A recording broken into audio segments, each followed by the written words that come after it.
Hello, Luc. How are you? Very good. Nice to see you. Nice to see you too, Luc. Very happy to have you joining this conversation around digital for good. Maybe before we start, I would like to present you to your audience. So, Luc JULIA, you are the Chief Scientific Officer for Renault. Previously, you were Chief Technology Officer and Senior Vice President of Innovation for Samsung Electronics. You also directed Siri at Apple. You were Chief Technologist at Hewlett Packard, and you co-founded a number of startups in the Silicon Valley while conducting research at SRI International. You were involved in the creation of Nuance Communications, now the world leading in speech recognition.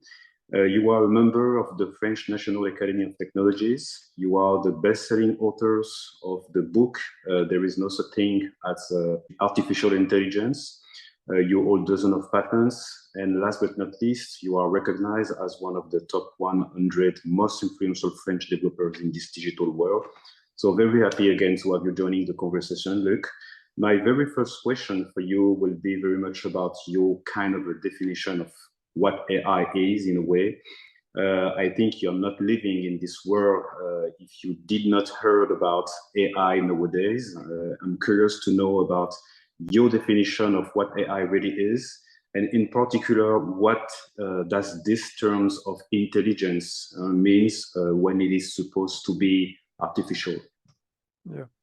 So, I think, it's not new, even though, we are talking about artificial intelligence for the past, 3 months, or 10 years. Actually, artificial intelligence, was coined, the term, artificial intelligence was coined back in 1956. So more than 60 years ago, right?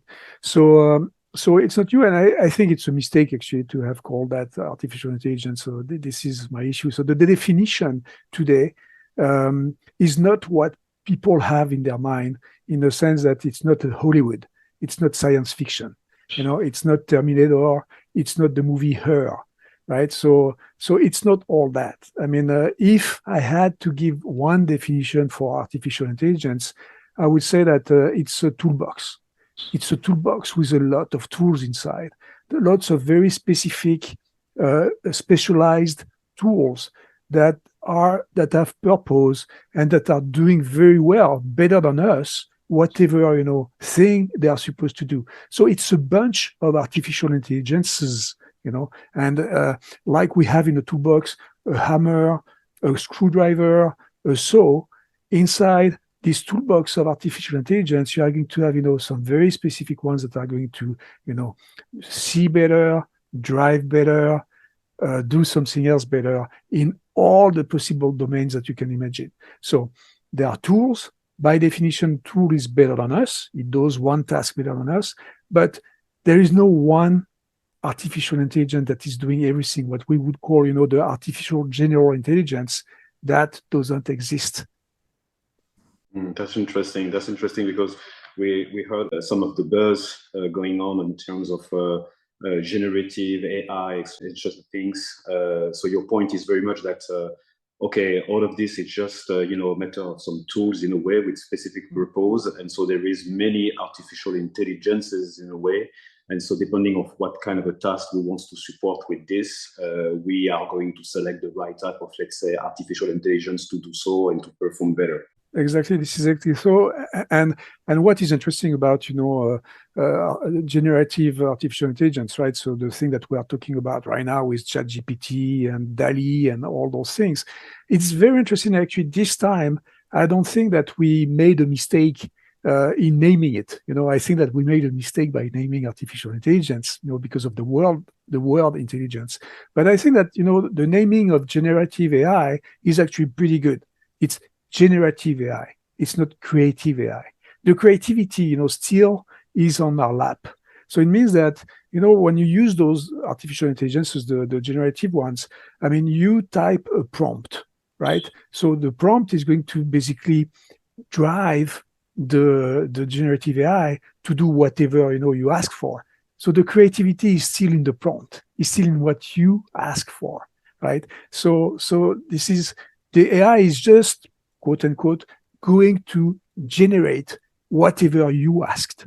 So this is still your creativity, and the AI has the view of the full internet, and from what you asked, it's going to grab the stuff all around and basically generate something around what you created in the prompt. So I think this is very interesting to see that like that, and not to give it a status of God, because again, it's not. I mean, those generative AIs, they are very, very powerful, in a sense that they have billions, they are built on billions and billions of data, of pieces of data. So I mean, much more than what I could have seen myself. But when I'm going to ask DALL-E, for instance, to draw a car on top of a horse, I mean, I'm creating this image, and DALL-E is going to generate it from all the images that it saw, that it had, that it is inside the model, basically, to generate what I'm trying to create. Mm. And so it is also fair to say that, of course, as you're saying, right, people are not maybe, let's say, living in a hurt if they didn't heard about ChatGPT and DALL-E and all those such, tools around the buzz, right, that is coming, let's say, around generative AI, etc. From your view, what is the reason for such a momentum and such a public popularity around generative AI and around those tools, ChatGPT, DALL-E, and so on? Yeah. I mean, it's impressive because, I mean, you have the feeling when you use those tools, you have the feeling that they are creating something. Again, I don't think that they do, because they generate whatever you ask for. But I mean, it's very impressive because they are going, basically, I mean, the mental image that you need to have there is that they are crawling, the full web, and get whatever, is like what you are trying to create yourself, and show it to you. What is very, very interesting, it's a super helper.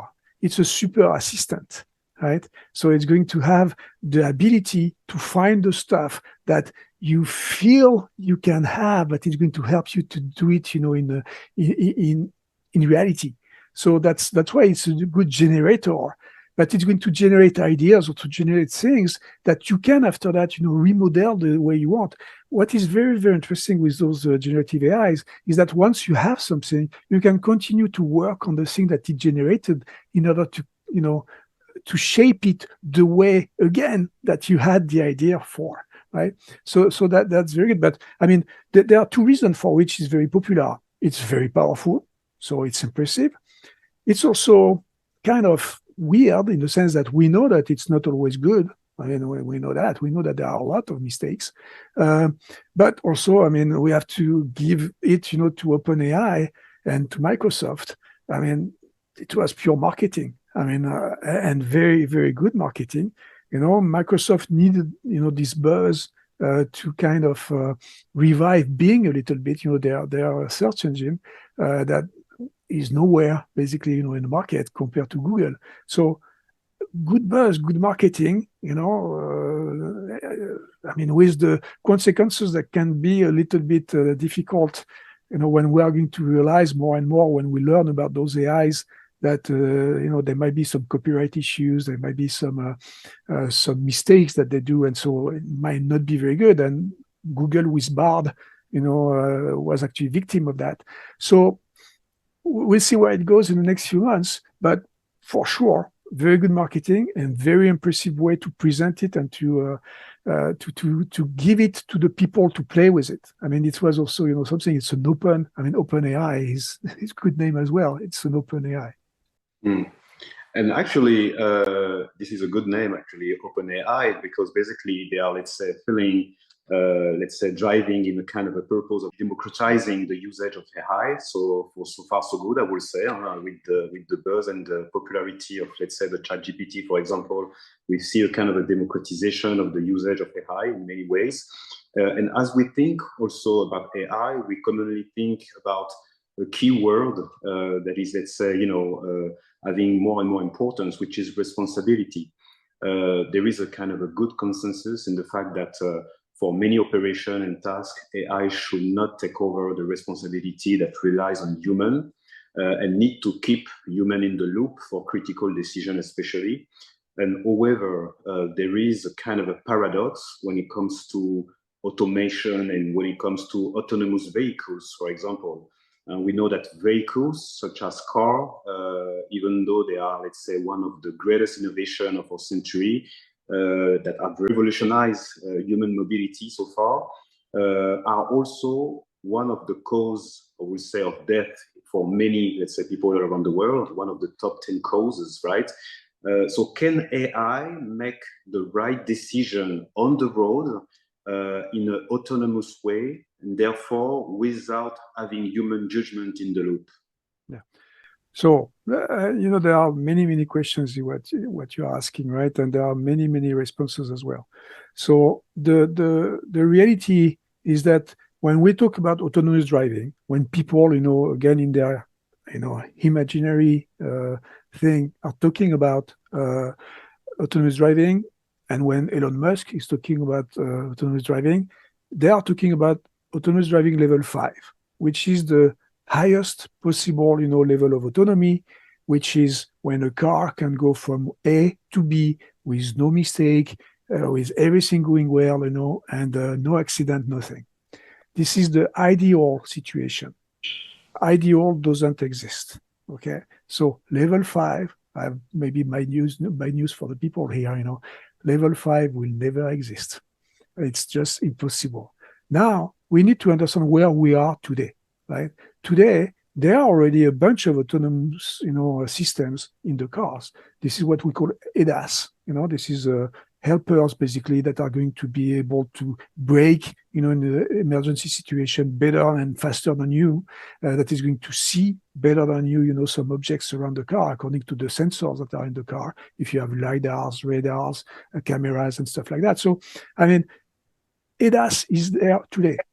Today we have those helpers that are working very well, but the level of autonomy today of a car is about 2.5, right? So we are very far from 5 for sure, and we are far from 4.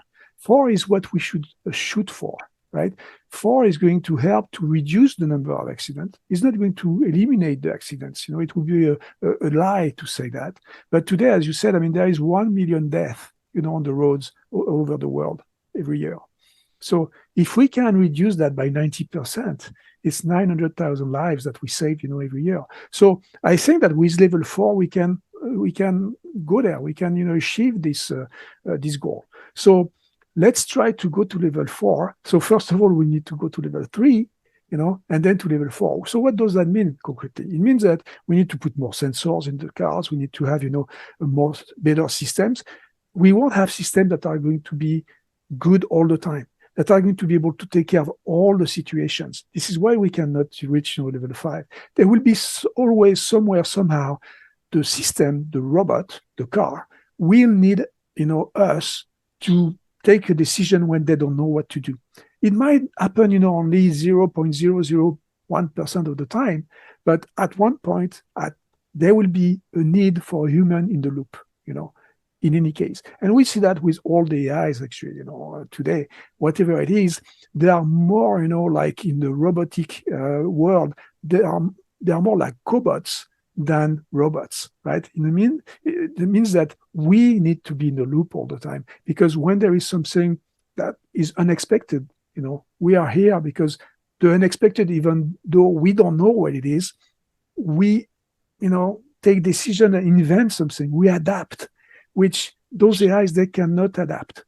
If this is not something that they haven't seen before, they cannot adapt to it. So it means that even though we will reach level 4, there might not be a wheel in the car. Maybe, there won't be a wheel, because it might be very well, a remote assistant that will help in those very rare cases where the AI, the autonomous car, cannot take the right decision, can not understand what is the situation. So it will happen. I'm sure that level 4 will happen. I'm sure that level 5 won't happen. But today, again, we are barely at level 3. There is another consideration that we need to understand is the cost. Because here, when we're adding all those sensors, all those computers, all those things in the car, it adds a lot, in the cost. And you said earlier that, one of the revolution of the automobile is the mobility and the fact that we gave, the ability for people to go wherever they want. If the cars are not affordable, I mean, we remove this ability for mobility. So we need to be very, very careful in the way we are building those cars for them to be affordable for everybody, and not build cars that are going to be $500,000, right? It just doesn't make any sense. So there is this balance, I think that I will be myself, very, very comfortable to provide cars that are going to be level 3.5, level 4, affordable, than trying to reach the level 5 by putting more and more and more technology in them, that are going to be, just, $1 million cars that do not make any sense. Oh, that's very interesting. So from your point of view, let's say acknowledge the fact that we are barely at level 3, when are we, let's say, going to see cars, affordable cars at level 3.5, for example, being, let's say, used by each and every people around the world? Yeah. So frankly, I mean, I'm not Elon Musk, so I'm not going to make stupid predictions. But I think it's not too far. I mean, because level 3, as I said, we are barely there. So it's really, it's ADAS plus, basically. So what we are talking about here when we talk about level 3 plus 3.5, maybe we are, 4 or 5 years away for those kind of cars. So hopefully this is something like that. Not too expensive and still, very safe. Because at the end of the day, what you want to create is the safest possible cars. There will be regulation anyway. The regulator, is going to force, the cars to be, as safe as possible. But there is also something that you can do more, a little bit, in the car themselves with AI. So I would say that in the next 4, 5, 6 years, 10 years, we will be able to have this kind of cars. The challenge is going to be really to reduce the cost, and to try not to have to enter the race, of the technology just for the technology as well. So we need to be careful about that. True that. And so in that journey of the safer mobility, I was thinking also about an analogy that we can see, let's say, in the aerospace sector and industry. Every commercial airplane carries a kind of a black box, right? That preserves a second by second history of everything that happened in the aircraft system, and as well as, let's say, something around each and every historical action made by the pilots. And those records have been priceless, right, in figuring out the cause of crashes, etc. So when it comes to autonomous cars, is it something imaginable to extend this type of, let's say, approach of black box for, let's say, autonomous cars, but also maybe thinking about any robots, right? So we can use the black box technologies to guarantee a kind of a safety, but especially also a kind of an explainability in terms of what kind of action has been performed by the machine, etc. Sometime on behalf of the human. And if it is something that could make sense in the future, how could this approach, let's say, be also an opportunity to very much understand event proactively, right? So for example, we will have, let's say, just to analyze sometimes the black box to figuring out the weak signal that may be preventing some, let's say, crashes or any bad event to, let's say, to happen. What is your view about this type of approach? So, I mean, it doesn't have to be autonomous to have a black box, right? So, I mean, I think that the black box is more or less there already, in the sense that there are a lot of logs, in the systems today. And so this is pretty much, the black box. But I mean, yeah, we could formalize that potentially. And we will, and we do learn a lot about, the logs, because when there are a crash, so it's not a crash of a plane here, but there's a crash of the system. And we understand, what is happening. So why not having that when it becomes more autonomous? I thought you were going to tell me that in the planes we have autonomous systems for years and years, for decades. Actually, because I mean, most of the time the pilots are not piloting the planes when they are taking off and coming back. So it seems to be more difficult in the plane, but actually it's easier in the plane, because the plane, there is no traffic. Basically, I mean, there is a little bit of traffic, but it has nothing to do with the traffic, that we have on the roads. And this is 3D, right?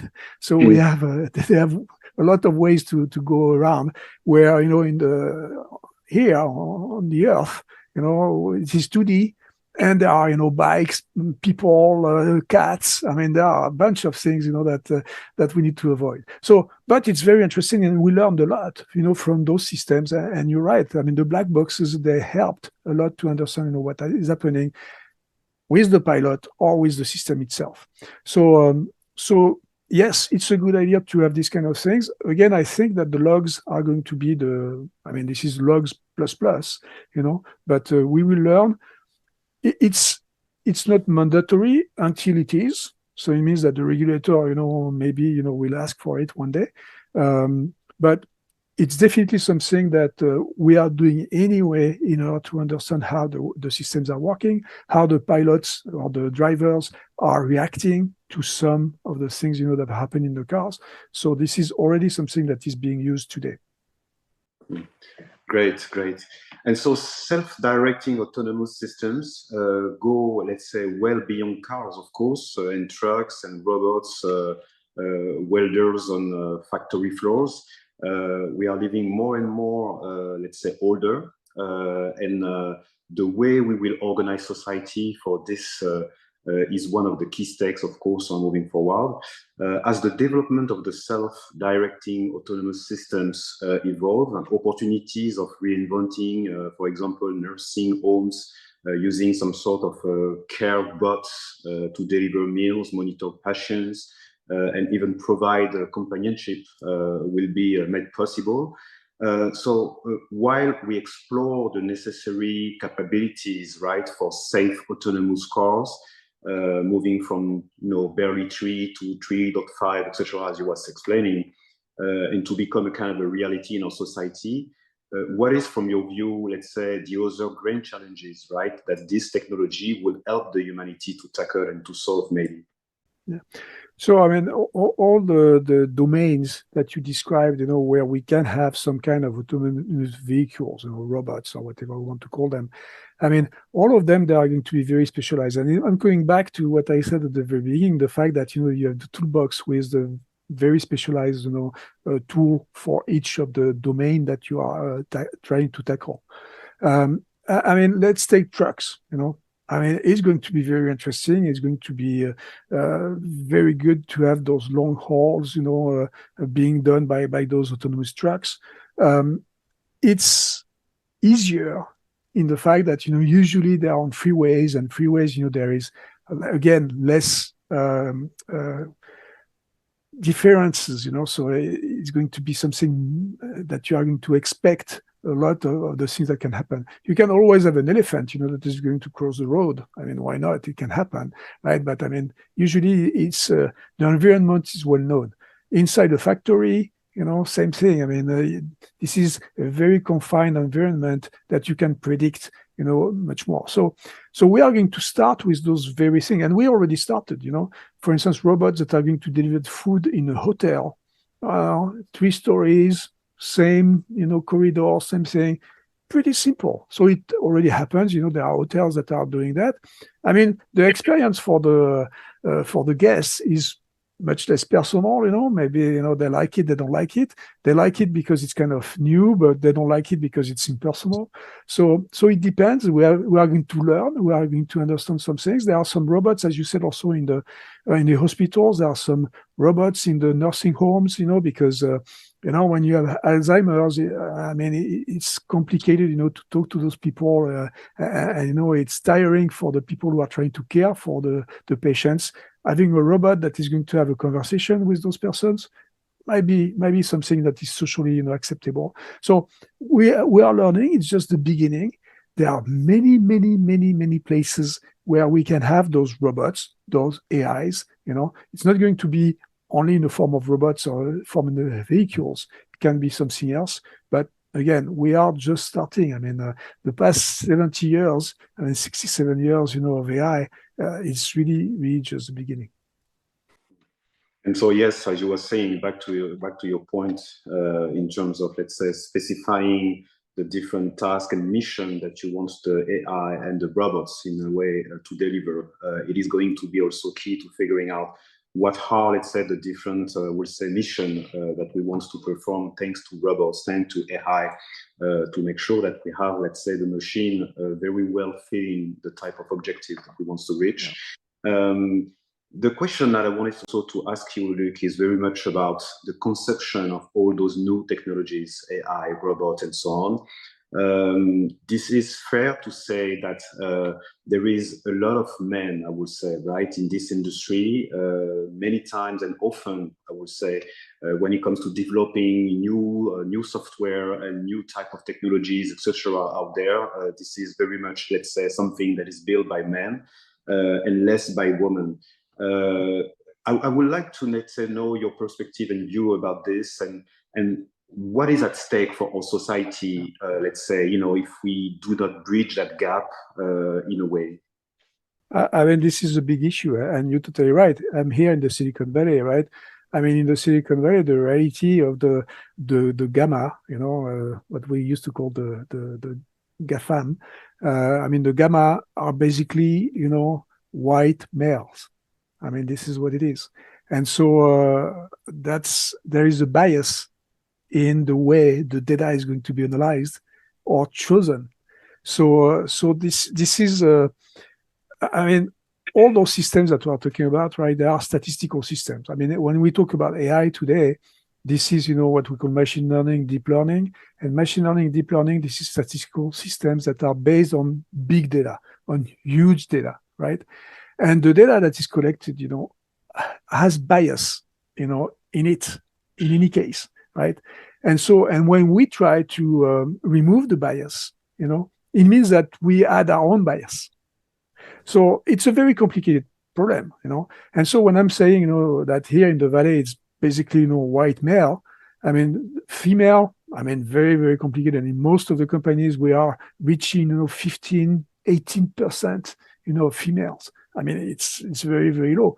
And the rest, the ethnic, diversity here in the Valley is also very, very low. I mean, they're Asian and white, right? This is basically what it is. So, of course, it means that, when you have to make some choices on something, I mean, on purpose or not, there are some choices that are made in the data that are going to impact, after that, the society. So we need to regulate. So, I mean, this is a word that we don't want to hear, too much here in the Silicon Valley, but we hear much more in Europe. But we need to regulate just to make people understand what are the potential issues. I mean, for me, regulation has a virtue, which is education. It's, when you regulate, when you have a law in front of you, you are wondering why. And so just to ask this question, is there a regulation there? It makes you think, yeah, there is regulation because there is potentially an issue, right? So I think that it's very important that the regulator, governments, whatever, are aware. First of all, they need to be educated themselves about the issues, and then, they put the right regulation in place in order to drive people to do the right thing. It's very complicated. Ethics is a thing that is, not very well shared. It depends a lot on people, but this is something that we should, us, the people who are doing AIs, who are making the AIs, we should, be as ethical as possible, to make people understand what are the potential issues there. So there are the issues about, the actual people that are choosing the data, as I said, but there are also the issues of the the way the technology is using the resources of this earth, right? I mean, we know that we have issues. We know that we are, next to the wall right now, in terms of resources. So we need to understand that AI and those other technologies, they are not resource free, right? We are actually pumping a lot of the resources of the earth, when we are doing those AIs. And this is another thing that is not very well understood, and that is a big impact of the society as well. So the engineers, they should always have this balance in mind, to decide what is good for the society, what is good for humanity, when I'm doing that. Is there the fact that I'm doing, some good technology, and I'm pushing the technology, or am I pushing the technology for the people that is not going to impact too much, the environment and everything else? So there are a lot of questions that we need to ask ourselves, and we need, to put the ethics in the middle of those, developments. So that's very interesting, because I think this is a way and also an area where engineers very much can help, right? In terms of, let's say, tackling this complex equation, finding the right trade-off in terms of how we can push forward technologies, let's say a kind of a view that it is not going to, let's say, be impacting the society and the equilibrium, I would say, that needs to be, let's say, protected. We already actually impacted the planet a lot. So we need to, understand what we did in the past, in the past, 50 years or whatever, with the computers and all the digital world. I mean, what was the impact, I mean, now we were talking about planes before. I mean, we used to say that the plane industry was the one, that was impacting the most, the planet. I mean, now the digital world is the world that is impacting the most the planet. So we need to look at that too ourselves. Oh, definitely right, definitely. And do you think that in engineering school, for example, this is something that's taught to becoming a kind of let's say knowledge, right? That we make sure to convey to the young students to very much understand that they have that kind of a new equation in a way to tackle. Yeah, I think that it has to be part of it. We need to explain. Again, this is the question of education. All these things. It's just explaining. When you take a selfie, it's 160 watts. What does that mean? It means that because you are going to share it, blah blah blah. I mean, it's a lot. And then you have 1 billion selfies that are taken every day, right? I mean, it's 160 megawatts that are taken just for selfies, right? So this kind of thing, by working on the images like that, we can explain to people that there is impact. And then definitely, in the schools, we need to explain all that. It has to be part of it. But I mean, the good news, if you will, is that the young generation, they know that we are in deep poo-poo. I mean, they know it. I mean, we are in front of the wall right now, and they know that. And so they will be very receptive to this kind of speech, right? Yeah, definitely. And they are, absolutely. My very last question for you, Luc, if you had 3 advice, right, for executive or any founders that tries to, let's say, figuring out how to develop new technologies and take advantage of these new technologies for, let's say, making something good in society, what will be your 3 advice? So I'm not sure I have 3, but I mean, I have at least 1, which is why. I mean, what is the problem that you are trying to solve? Is it going to help your people or the people that you want to sell services or whatever you are doing to? So this is the very first question. Is it going to be useful, right? And what is the problem that you have? Is it going to be something like you are going to automate some tasks in your company and that are going to help people to feel better? Okay, so yeah, do that. Is it going to impact the way the cancers are going to be found in the radio, for the thing? Do that. Is it going to be just a game to advance the technology that you are working for, just to show that you are better than the other? I don't know. So this is the very first question that I will ask. What is it that I'm going to impact in terms of the good of the society, the good of my employees, the good in general? And then, I mean, what are the resources that it's going to take to do it? Does it make any sense? Am I going to kill, a forest to do what I have to do that? So what is the balance again? And this is where, I have to question my own ethics to decide if I have to do it or not. And share it with other people. Ask, look at what has been done before, good and bad, in order to take the right decisions. Thank you very much. It's let's say great advice, and I think it at least counts for 3 of them. Definitely. Thank you very much, Luc, for your view and let's say your thoughts around AI and autonomous, let's say, type of systems that will, let's say, more and more penetrate in our society, hopefully for good. And looking forward to see what next. Thank you very much again. Thank you, Hamilton.